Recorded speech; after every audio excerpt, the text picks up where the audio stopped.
আসসালামু আলাইকুম এভরিওয়ান। অবহেলিত সেনাবাহিনী গল্পের তৃতীয় পার্ট।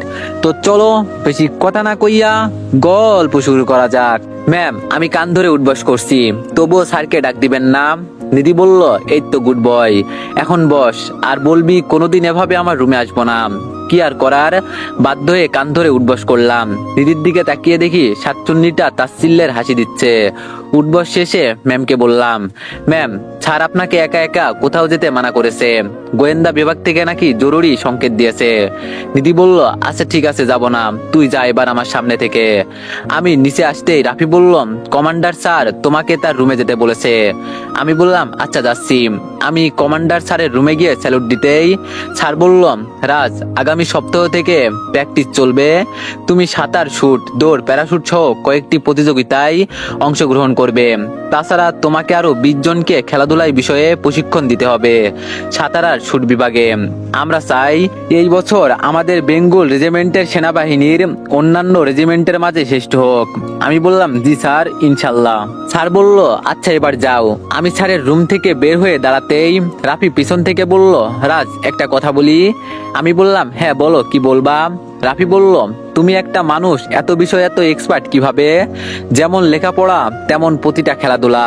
আমরা যেই সব কল্পনাও করতে পারি না, তুমি সেই সব করে দেখিয়ে দাও। সত্যি তোমার রেজিমেন্টে থেকে নিজেকে গর্বিত মনে হয়।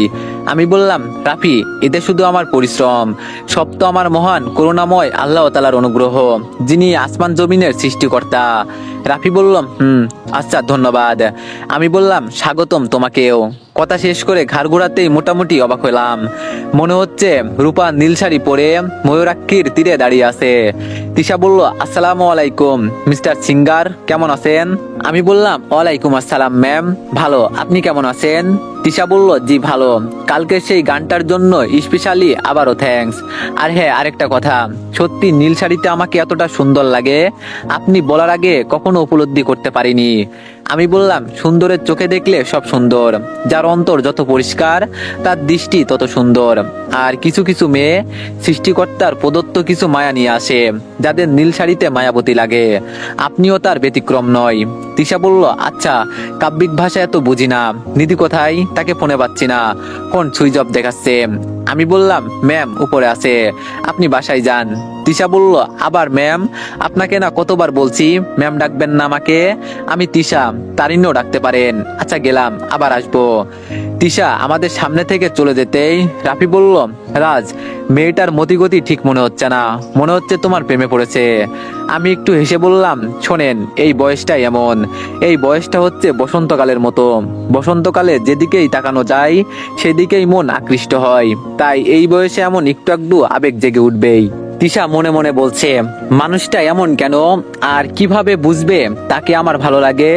জানে না মেয়েদের বুক ফাটে তবুও মুখ ফোটে না, মেয়েরা কার জন্য শাড়ি পরে, সত্যি সাইকো একটা। নিধি বলল, এই তিশা, তুই কখন এলি? প্রেমে টেমে পড়লি নাকি? আজকাল শাড়ি পরছিস, ফেসবুকে রোমান্টিক পোস্ট করছিস। তিশা বলল, ধুর, কি বলছিস, প্রেমে পড়বো কার আবার? তোর ফোনে সকাল থেকে ফোন দিচ্ছি, কিন্তু ফোন অফ দেখাচ্ছে। কলেজ থেকে পতেঙ্গা সমুদ্র সৈকতে যাবে, রাফিদ, নিহাত, সাগরেরা সবাই যাবে, সবাই যেতে বলেছে। আমি বলছি তুই গেলে আমি যাব। নিধি বলল, না, বাবা বলেছে আমার একা একা কোথাও যাওয়া নিষেধ। তিশা বলল, দোস্ত, তুই না গেলে আমিও যাব না। আর একা কেন? আঙ্কেলকে বলে নিরাপত্তার ব্যবস্থা করে নিবি। নিধি বলল, পাগল হয়েছিস তুই? পার্সোনাল নিরাপত্তার জন্য বাবাকে বলতে আমার লজ্জা করছে। তিশা বলল, তুই চুপ কর, তুই শুধু রাজি হ, আঙ্কেলকে কিভাবে রাজি করাতে হয় সেটা আমি বুঝবো। নিধি বলল, আচ্ছা, যদি কোনো বিপদ হয়? আমার না ভয় করছে, আমি যেতে পারবো না। তিশা বলল, এই তুই চুপ কর না, রাজকে সাথে করে নিব, এছাড়া আমাদের ব্যাচের সবাই আছে, তাছাড়া স্যার ম্যাডামরা তো আছেই। নিধি বলল, তুই কি বললি আবার বল? ওই অসভ্যটা গেলে আমি কোনোদিনও যাব না, ওই অসভ্যটার নাম তুই আর মুখে নিবি না। তিশা বলল, আচ্ছা ঠিক আছে, নিব না, তুই এবার বল যাবি কিনা। আর শোন না, আমাদের ব্যাচের বেস্ট ডান্সার রকি যাবে, খুব মজা হবে। নিধি বলল, ও সত্যি? আচ্ছা, বাবাকে তুই ম্যানেজ করবি, ঠিক আছে, আমি যাব। তিশা বলল, গুড গার্ল। আমি আঙ্কেলের কাছে গেলাম। তিশা সিনহা স্যারের কাছে গিয়ে বলল, আঙ্কেল, একটা অনুরোধ করব, রাখবেন? সিনহা বলল, কি অনুরোধ মামুনি?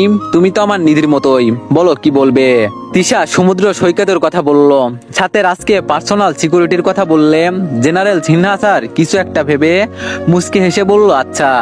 তিশা খুশি হয়ে সিনহা স্যারের রুম থেকে বের হয়ে নিধিকে বলল, স্যার রাজি ম্যাডাম, আপনি প্রস্তুতি নেন, আমি আজ তাহলে আসি।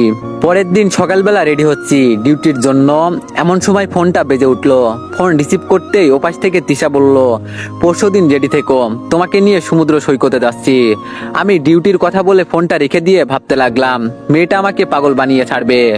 এইসব ভাবতে ভাবতেই সাথী এসে বলল, স্যার আপনাকে ম্যাডাম উপরে যেতে বলল।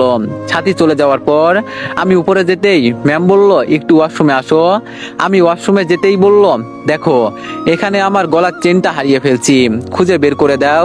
গোসল করার চৌবাচ্চা দেখিয়ে দিয়ে আমি চৌবাচ্চার ভিতরে হাত দিতেই মনে হলো আমি জ্বলন্ত করলায় হাত দিয়েছি, হাতটা মুহূর্তেই ঝলসে গেল। আল্লাহ গো বলে জোরে একটা চিৎকার দিয়ে উঠলাম।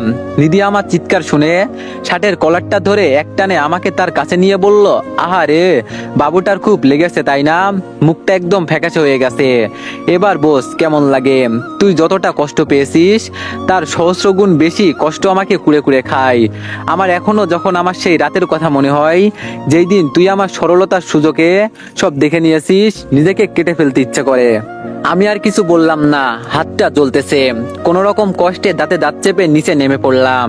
নিচে নামতেই রাফি বলল, কমান্ডার স্যার তার রুমে যেতে নাকি আমাকে বলেছে। আমি খানিকটা হতভম্ব হয়ে পড়ি সামনে দাঁড়িয়ে থাকা মানুষটাকে দেখে। এত বছর পর দেখবো ভাবতে পারিনি। তামান্নাও আমাকে দেখে অবাক হলো। আমি বুঝতে পারছি না তামান্না এখানে কিভাবে আসলো। আমাকে দেখে তামান্নাই আমার দিকে এগিয়ে এসে বলল, রাজ তুমি এখানে, তোমাকে এভাবে দেখবো ভাবতে পারিনি, জানো কত খুঁজেছি তোমায়। আমি বললাম, ম্যাডাম আমি তো আপনাকে চিনতে পারলাম না। বুকের মাঝে চাপা কষ্টটা লুকিয়ে রেখে কমান্ডো স্যারের রুমে ঢুকে পড়লাম। তামান্না আমার দিকে অবাক নয়নে তাকিয়ে আছে, সে ভাবতেই পারছে না এত বছর পর আমাকে দেখতে পারবে।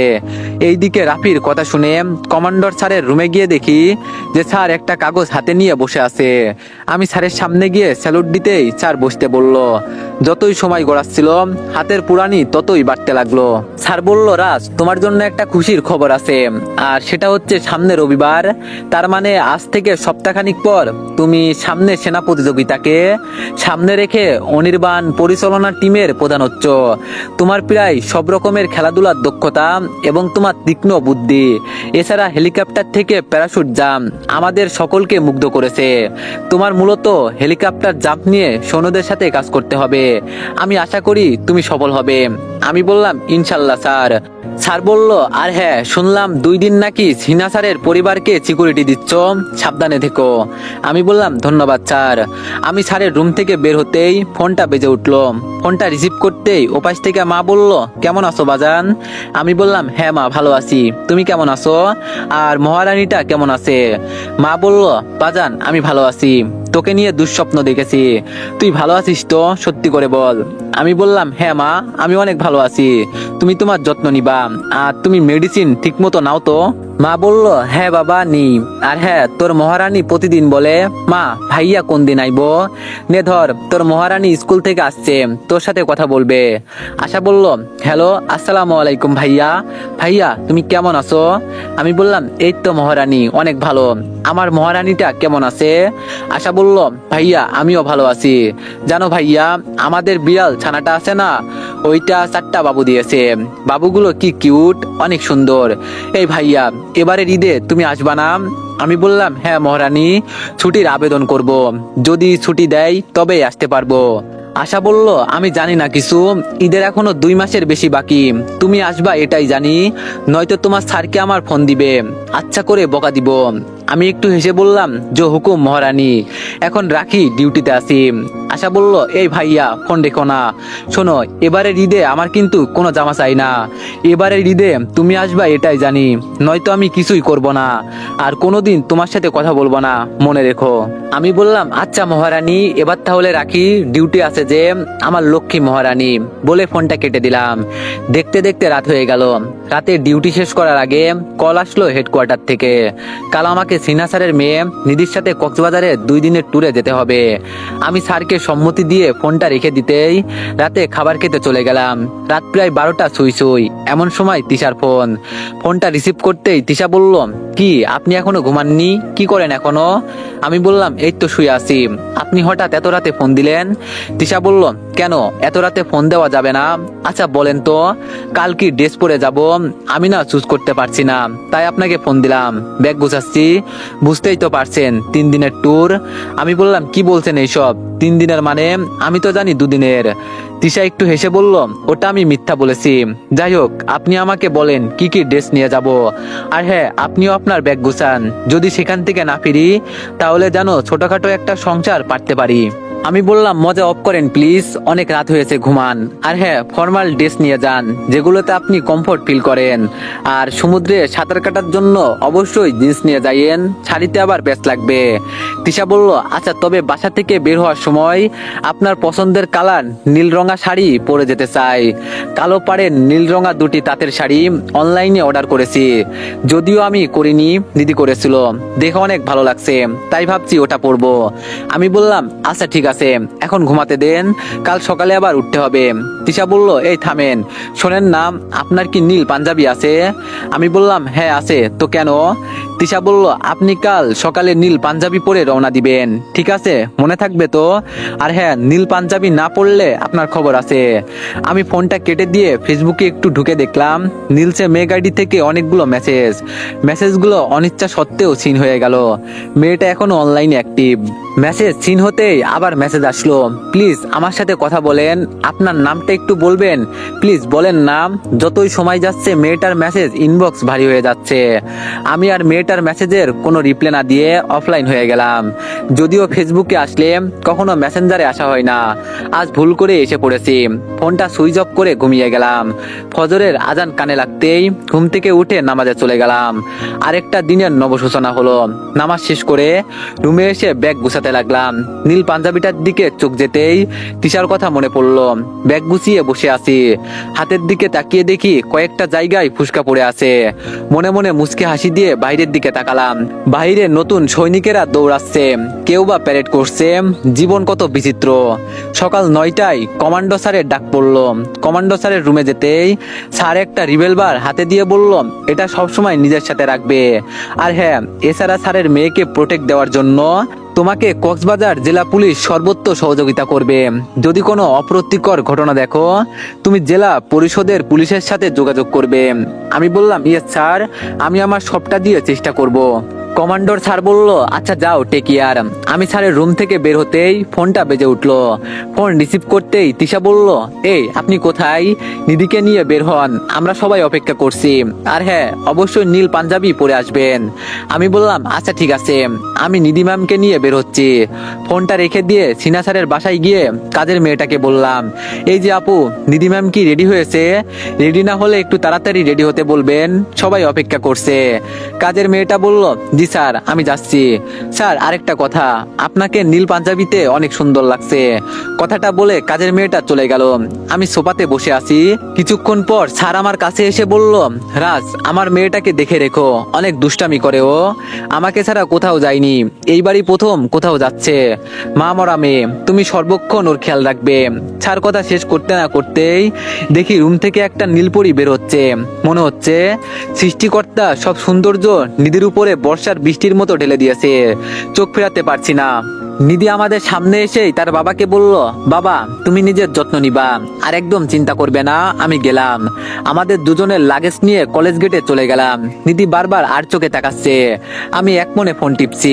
এমন সময় নিধি বলল, এই ছোট লোক, আর কোনো রঙের পাঞ্জাবি ছিল না? এই রঙের পড়তে হয়, লোকে আমাদের দেখে কি ভাববে? আমি বললাম, ম্যাম, আপনার টিপটা ঠিক জায়গায় নেই, ঠিক করে পড়েন। নিধি বলল, এই কুত্তা, তুই এখনো ভালো হসনি? ওই দিনের শাস্তির কথা মনে নেই? তোদের মতো ছেলেরা পায়ের নিচেই ঠাঁই পায়, তোর বলতে হবে যে আমার টিপ ঠিক জায়গায় আছে কি নেই। আমি বললাম, সরি ম্যাম, আমার ভুল হয়ে গেছে, মাফ করবেন, ভুলেই গিয়েছিলাম, গরিবদের জায়গা পায়ের নিচে। নিধি বলল, মনে রাখিস সব সময়, নেক্সট টাইম আমার সামনে লুচ্চামি করলে পরিণাম অনেক ভয়াবহ হবে। এইদিকে কলেজে এসে পড়লাম সকাল 9:50। তিশা দাঁড়িয়ে আছে, অনেকে গাড়িতে বসে আছে। আমরা যেতেই তিশা দুজনকে দুটো টিকিট দিয়ে বলল, আমি আরো আঙ্কেলকে ফোন করেছিলাম নিধি, তো লেট হচ্ছিল বলে। আর হ্যাঁ, আপনাকে ধন্যবাদ কথা রাখার জন্য। এবার চলো, গাড়ি ছেড়ে দিবে। আমি গাড়ি থেকে লাগেজ নামিয়ে বাসে নিয়ে রেখে বাসে উঠে সিট খুঁজছি। এমন সময় তিশা ডাক দিল, রাজ আপনার সিট জানালার পাশে। এই বলে তিশা উঠে দাঁড়ালো। আমি গিয়ে জানালার পাশে বসলাম। গাড়ি ছুটছে আপন গতিতে। আমি জানালা দিয়ে বাইরের প্রকৃতি দেখছি। আমাদের পিছনের সিটে সোহান আর নিধি বসেছে। তিশা বারবার আর চোখে আমার দিকে তাকাচ্ছে। আমি মাথা ঘোরাতেই অন্যদিকে তাকাচ্ছে, অনেকটা লুকোচুরির মতো। পিছনের সিটে সোহান ছেলেটা টুংটাং করে হজবরলের মতো গিটারে সুর তুলছে। অনেকটা বিরক্তকর লাগছে, তবুও বাইরের প্রকৃতি মনে এক বিশেষ ধরনের অনুভূতি স্পর্শে ছুঁয়ে যাচ্ছে। তিশা বলল, নিধি আজ তোকে অনেক সুন্দর লাগছে, একদম নীলছে পরীর মতো। তোর যে রাজকুমার দেখলে নিশ্চয় আজ তোর রূপের আগুনে জ্বলে পুড়ে ছাই হয়ে যেত। নিধি বলল, মজা করছিস না? তবে শাড়ি সত্যি অনেক সুন্দর আছে। তবে কি জানিস, শাড়িটা আমার চয়েসের না। সেই দিন আমার রূপকথার রাজকুমার লিখেছে, মেয়েদের কালো পাড়ের নীল তাঁতের শাড়ি কালো রঙের টিপে যতটা মায়াবতী লাগে, পৃথিবীর অন্য কোনো রঙে তা দুর্লভ। তিশা বলল, তাই বুঝি? সত্যি তোর রাজকুমারের চয়েস আছে? আমার রাজকুমারেরও চয়েস আছে। নিধি বলল, তাই? তোর রাজকুমার কই পেলি, বলিসনি তো কখনো? তিশা বলল, সময় হলে বলবো। আমার হৃদয়ের রাজকুমারটা যেই দিন আমার হবে। এই নিধি, টিপ কপালের এক সাইডে কেন পড়েছিস? কেমন বিশ্রী লাগছে, দেখি তো, ঠিক করে দি, কাছে আয়। তিশা টিপটা ঠিক করিয়ে দিতেই নিধির রাজের কথা মনে পড়লো। রাজ তো ঠিকই বলেছিল। এইদিকে এখনো আমি বাইরে তাকিয়ে আছি। পিছনে সোহানের গান শুনে হাসি পাচ্ছে যেমন, তেমনি মজাও লাগছে। হঠাৎ গানটা অফ হয়ে গেল। চেয়েই দেখি গিটার তিশার হাতে। তিশা গিটারটা আমার হাতে দিয়ে বলল, রাজ প্লিজ প্লিজ একটা গান শোনাও। না করতে পারবে না? আমি বললাম, না বললে হয় না। আর সোহান ভাইয়া তো ভালোই গাইতেছিল। তিশা বলল, ভালো না চাই, তুমি এখন গান গাইবে, আমি কিছুই শুনতে চাই না। তিশার মুখে তুমি ডাকটা শুনে খানিকটা বিস্মিত হলাম। গিটারটা হাতে নিয়ে গিটারের তারটা একটু টাইট করে দিলাম। টুংটাং করে সুর তুলতেই সবাই চুপ হয়ে গেল। বাতাসের শুনশান শব্দ। গিটারের তালে প্রিয় গানটা গাইতে লাগলাম। চিরদিন আধারে কেটে গেল এই জীবন, কেউ তো প্রদীপ হাতে কাছে আসেনি। দূর থেকে দেখেছি পূর্ণিমার চাঁদ আমি, কখনো আমার ঘরে জ্যোৎস্না তো ওঠেনি। গানটা গাইতে গাইতে নিজের অজান্তেই চোখে পানি এসে গেল। গান শেষ হতেই তিশা বলল, রাজ তুমি কাঁদছো? আমি বললাম, না, চোখে ময়লা গিয়েছে। গাড়িতে সবাই হাততালি দিচ্ছে। পিছন থেকে সোহান বলল, ভাইয়া সত্যি আপনি জিনিয়াস। যেমন গিটারে সুর তুলতে পারেন, তেমনি পারেন গিটারের সুরে গান গাইতে। সত্যি মনোমুগ্ধকর। আমি ছেলেটার কথা শুনে মুচকি হাসলাম। সন্ধ্যায় আমরা প্রতিমধ্যে একটা রেস্টুরেন্টে কিছু খেয়ে নিলাম। নিধির লং জার্নি করাই তিশাকে বলল, তিশা দোষ, আমার বমি আসছে। আমি জানালার সাইডে বসতাম। রাজকে বল না। তিশা বলল, রাজ নিধির নাকি বমি আসতেছে, তুমি দেখো তো একটু। আচ্ছা তুমি এক কাজ করো, ওর আসনে গিয়ে বসো, আমি তোমারটাতে বসে আছি। নিধি জানালার পাশে বসুক। তিশা বলল, নিধি তুই রাজের আসনে বস, আমি তোর সিটে বসছি। নিধি এসে জানালার পাশে বসতেই বাইরে বমি করে দিল। চুলগুলো মুহূর্তে এলোমেলো হয়ে গেল। আমি পানির বোতলটা নিধির দিকে এগিয়ে দিয়ে বললাম, পানি মুখে নিয়ে গড়গড় করে কুলি করে নেন, আর এই নেন মেডিসিন, খেয়ে ঘুমানোর ট্রাই করেন। নিধি এই প্রথম লক্ষ্মী মেয়ের মতো কথাগুলো শুনলো। রাত প্রায় 11টা। নিধির মাথাটা আমার কাঁধে দিয়ে ঘুমাচ্ছে। ঘুমান্ত মুখটা এতটা যে সহজ সরল নিষ্পাপ হতে পারে আগে জানা ছিল না। মনে হচ্ছে সমস্ত মায়া এসে তার মুখে আছড়ে পড়েছে। কেন জানি তাকিয়ে থাকতে ইচ্ছে করছে। এইদিকে বুঝতে পারলাম কেউ একজন আমার পায়ে সুরসুরি দিচ্ছে। প্রথমে আজ করতে না পারলেও পরে ঠিকই আজ করতে পারি। মেয়েটার কেউ নয়, তিশা। বুঝি না মেয়েটা ইদানিং কেন যে এত বেশি জ্বালাচ্ছে। এইসব ভাবতে ভাবতে কখন যে দু চোখের রাজ্যে ঘুম ভর করে খেয়াল করিনি। এইদিকে কক্সবাজার এসে পড়লে গাড়ির হেল্পার এসে ডাক দিতেই ঘুম ভেঙে যায়। আমি নড়তে যাব, তখনই দেখি নিধি ঘুমাচ্ছে। দুইবার ডাক দিলাম, সে উঠছে না। তিশা নিধিকে এভাবে শুয়ে থাকা দেখে মুখটা মেঘলা আকাশের মতো মেঘলা করে ফেললো। আমি কয়েকবার নিধিকে ডাক দিতেই নিধির ঘুম ভেঙে যায়। ম্যাম আমরা এসে গেছি, এখন কেমন লাগছে আপনার? নিধি কিছু না বলে বাস থেকে নেমে পড়লো। আমি নিধি আর আমার লাগেজ নিয়ে হোটেলের ওয়েস্টার্ন ব্লুতে ঢুকলাম। আগে থেকেই হোটেল বুক করা ছিল। কলেজের স্যারের বন্ধুর নাকি হোটেল ম্যানেজার, সেই সুবাদে আমার রুমটা নিধি আর তিশার মাঝে পড়লো। নিধি তার রুমে ঢুকে বলল, তিশা আমি ফ্রেশ হয়ে আসছি, আর তোরাও ফ্রেশ হয়ে নে, রাতে আমি আর কিছু খাবো না। আমি ম্যামকে লাগেজ না দিয়ে ভিতর দিয়ে আমার রুমের চাবি নিয়ে রুমে প্রবেশ করে প্রথমে শাওয়ার শেষে বিছানায় গায়ে লিয়ে দিতেই দরজায় নক পড়লো। দরজায় খুলে দেখি তিশা। আমি বললাম, এত রাতে আপনি কি মনে করে, কেউ দেখলে কি ভাববে? তিশা বলল, রাজ আমার না ভয় করছে, কোনোদিন তো একা ঘুমাইনি তাই ভয় করছে। আমি বললাম, বাহ ভালো তো বুঝলাম, তাই একা ঘুমাতে পারেন না তো কেন আসলেন? আর আসলেনই যখন একটা বিয়ে করে বরকে নিয়ে আসতে পারলেন না, আমি কি করতে পারি আপনার জন্য? তিশা বলল, কিছু করতে হবে না, শুধু বাকি রাতটুকু আমাকে একটু থাকতে দেন, আমি বিছানার এক কোনায় থাকবো। আমি বললাম, এই পাগল হইছো, মাথা গেছে কি বলো এসব, যাও বের হও রুম থেকে। তিশা বলল, আমি বললাম না আমার ভয় করছে, যদি মরে যাই ভয়ে, তুমি প্লিজ একটু থাকতে দাও। এই বলে কান্না করতে লাগলো। বুঝতে পারছি না কি করব, কোন পাগলের কাছে পড়লাম, নিজের চুল নিজেরই ছিঁড়তে ইচ্ছে করছে। বাধ্য হয়ে বললাম, আপনি বিছানাতেই ঘুমান, দয়া করে আমাকে চাদর আর বালিশটা দিয়ে আমি ফ্লোরে ঘুমাই, তবু আমাকে ঘুমাতে দেন। তিশা বলল, আপনিও খাটে ঘুমান, যদি ভূত এসে চেপে ধরে গলা তখন তো মরে যাব। আমি বললাম, এই চুপ করো, আর একটা কথাও না, চুপচাপ বিছানাতে ঘুমাও, জানি না কি পাপ করেছিলাম যার জন্য এখানে আসতে হলো। তিশা বলল, আপনি এমন কেন, কোনো মেয়ে কি ইচ্ছে করে কোনো ছেলের সাথে একই রুমে থাকে? নির্ঘাত ভূত দেখে ভয় পাই বলে। আমি বললাম, এই আপনি চুপ করেন তো, এই 5 স্টার হোটেলে কিভাবে ভূত আসবে? এক্সকিউজির আর কোনো কারণ পান না, যান ঘুমান এখন। তিশা বলল, প্লিজ আপনিও আসেন না খাটে, আমার একা ভয় করে। আমি বললাম, চুপ, আর একটা কথাও না। শোনেন, আপনারা বড় লোকেরা জানেন না আপনাদের কাছে সম্মানটা কি জিনিস, কিন্তু আমাদের কাছে সম্মানটাই সবকিছু। কথাগুলো বলে চাদর বিছিয়ে ফ্লোরে শুয়ে পড়লাম। জার্নি করার জন্য কিছুক্ষণের মাঝেই চোখের রাজ্যে ঘুম এসে ভর করলো, হারিয়ে গেলাম অন্য জগতে। হঠাৎ কলিং বেলের শব্দে ঘুম ভেঙে যায়।